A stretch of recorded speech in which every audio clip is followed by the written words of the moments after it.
অশান্তির আগুনে জ্বলছে বাংলাদেশ।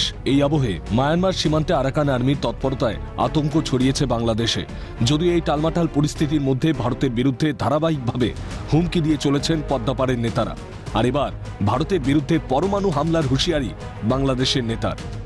আমি কয়েকটা মিটিংয়ে বলেছি, অ্যাটম বোমার ভয় দেখায়েন না, নিউক্লিয়ারের ভয় দেখায়েন না।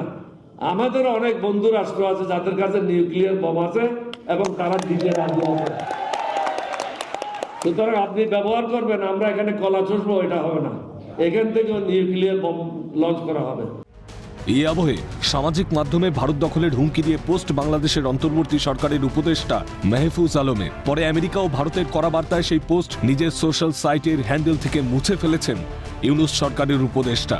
তদারকি সরকারের প্রধান, তার যে মুখ্য উপদেষ্টা হিজবুত তাহরির জঙ্গি সংগঠনের মাথা মেহফুজ আলম, তিনি একটা নির্দিষ্টভাবে তিনি সোশ্যাল সাইটে পোস্ট করেছিলেন। তাতে তিনি ভারতবর্ষের বিশাল একটা অংশ নিয়ে সেটা দখলের স্বপ্ন দেখছেন। একটি তদারকি সরকার, তার উপদেষ্টা সে আর একটা জঙ্গি মেহফুজ আলম, সে ভারত দখলের হুমকি দিচ্ছে। মার্কিন যুক্তরাষ্ট্রের একেবারে কড়া ধমকানি এবং ভারতের ধমকের পরিপ্রেক্ষিতে সুরসুর করে সেই পোস্টটি মেহফুজ আলম তার ফেসবুক অর্থাৎ নির্দিষ্ট সোশ্যাল সাইট হ্যান্ডেল থেকে মুছে ফেলেন। এহেন পরিস্থিতিতে আইএসআই নিয়ন্ত্রিত জঙ্গি নেতা লুৎফরজামান বাবরকে জেল থেকে মুক্তি দিয়েছে বাংলাদেশ সরকার। আইএসআই নিয়ন্ত্রিত জঙ্গি নেতা 2004 সালে ভারতের সেভেন সিস্টারে তিনি অস্ত্র পাচার করার চেষ্টা করেছিলেন 10 ট্রাক ভর্তি। তাকে সম্প্রতি ছেড়ে দেওয়া হয়েছে জেল থেকে, উন্মুক্ত দুহাত তুলে বেরিয়ে পড়েছেন। এবং এই লুৎফরজামান বাবরের মূল লক্ষ্যই হচ্ছে এই মুহূর্তে ভারতের যে উত্তর পূর্বাঞ্চলের রাজ্যগুলিতে কী করে জঙ্গি নেটওয়ার্ক বানানো যায়, সেটাই মূল লক্ষ্য বলে বিভিন্ন গোয়েন্দা রিপোর্ট। অন্যদিকে মেঘালয় সীমান্তের কাছে উঠছে বাংলাদেশি ড্রোন। সূত্রের খবর, সীমান্তে গুলি করে নামানো হয়েছে বাংলাদেশি ড্রোনকে। পাশাপাশি পদ্মাপাড়ের মৌলবাদীদের হাতে বেশ কিছু অ্যাট্রাক ড্রোন চলে গিয়েছে বলে সূত্রের খবর। এই অবস্থায় যে কোনো রকম হামলা রুখতে বাংলাদেশ সীমান্তে ক্রাসুখা সমরাস্ত্র মোতায়েন করা হয়েছে। সেই সঙ্গে S-400 এয়ার ডিফেন্স সিস্টেমকেও সক্রিয় রাখা হয়েছে বলে সূত্রের খবর।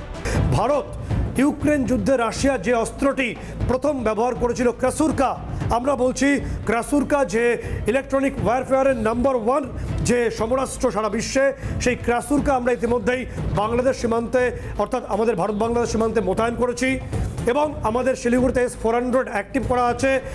এছাড়া বিএসএফ এর জওয়ানদের হাতে বিমান বিধ্বংসী ম্যানপ্যাড তুলে দেওয়া হচ্ছে বলে সূত্রের খবর। বর্ডার সিকিউরিটি ফোর্সের হাতে, বিএসএফ এর হাতে যে তথ্য আমরা পাচ্ছি, ম্যানপ্যাড তুলে দেওয়া হয়েছে, অ্যান্টি এয়ারক্রাফট ম্যানপ্যাড আমরা তুলে দেওয়া হয়েছে। স্ক্রিনে আমরা দেখাবো যে এই প্রথম বিএসএফ এর হাতে পূর্বাঞ্চলে বাংলাদেশ সীমান্তে ম্যানপ্যাড তুলে দেওয়া হয়েছে। এই ম্যানপ্যাডের কাজটা কী হবে, যদি কোনো এয়ারক্রাফট বিস অ্যাডভেঞ্চারের চেষ্টা করে বাংলাদেশ পার্টে, তাহলে এই ম্যানপ্যাডের মাধ্যমে নির্দিষ্টভাবে মুহূর্তের মধ্যে সেটাকে ধ্বংস করা সম্ভব। গোয়েন্দা সূত্রে জানা যাচ্ছে ডিসেম্বর মাসের মধ্যেই বাংলাদেশে প্রবেশ করতে পারে আরাকান আর্মি। সূত্রের খবর, নাফ নদী দিয়ে টেকনাফ হয়ে বাংলাদেশে প্রবেশ করবে তারা। এরপর উখিয়া, কক্সবাজার এবং কুতুবুদ্দিন দ্বীপে ঢুকে আরাকান আর্মি গেরিলা কায়দায় আক্রমণ চালাতে পারে বলে সূত্রের খবর। সেই নাফ নদী হয়ে টেকনাফ হয়ে প্রবেশ করবে। এরপর উখিয়া, কক্সবাজার এবং কুতুবুদ্দিন আইল্যান্ড, উখিয়া, কক্সবাজার এবং কুতুবুদ্দিন আইল্যান্ডে ব্যাপকভাবে আরাকান আর্মি গেরিলা আক্রমণ চালাবে। এই জন্নুর জঙ্গি বাহিনী রয়েছে এই কক্সবাজার এবং এই গোটা এরিয়ায়, সেটা আরাকান আর্মি ইতিমধ্যেই জেনে ফেলেছে।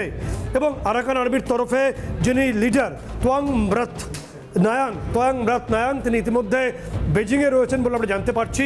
সেইখান থেকে পুরো নির্দেশ আসছে এবং এই অংশ থেকে আরাকান আর্মি প্রবেশ করতে চলেছে। আর এই হামলায় অত্যাধুনিক আগ্নেয়াস্ত্র এবং যুদ্ধ বিমান ব্যবহার করার পরিকল্পনা রয়েছে আরাকান আর্মির। যে 33টা MiG-29, 4টে সুখোই এবং 16টি JF-17 এই সমস্ত এয়ারক্রাফট যেগুলো জুমটা সরকারের হাতে আছে, তা আরাকান আর্মির হাতে যেতে চলেছে, তারা পেতে চলেছেন। এই এয়ারক্রাফটগুলো পেয়ে গেলেই তখন প্রশিক্ষিত আরাকান আর্মি তারা টেকনাফ পেরোনোর চেষ্টা করবেন, এই সম্ভাবনা তীব্র।